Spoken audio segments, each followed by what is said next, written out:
Paano, ano, anong pakiramdam niyo sa pagkamatay ni Ninoy? Kasi kaka-anniversary nga lang ng Gabanasa.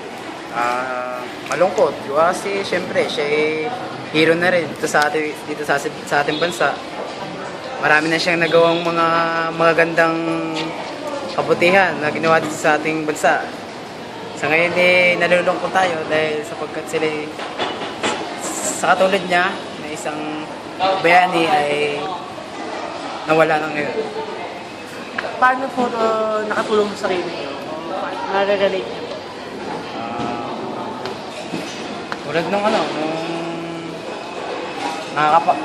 na bibigyan tayo ng kalayaan, tayong mga Pilipino.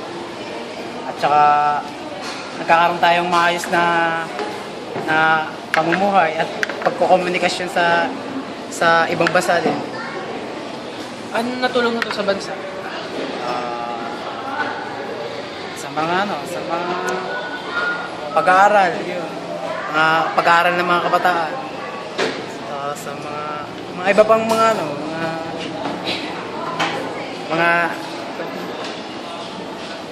marami pang nagawa. Maraming nagagawa. Salamat. Thank you, Kuya.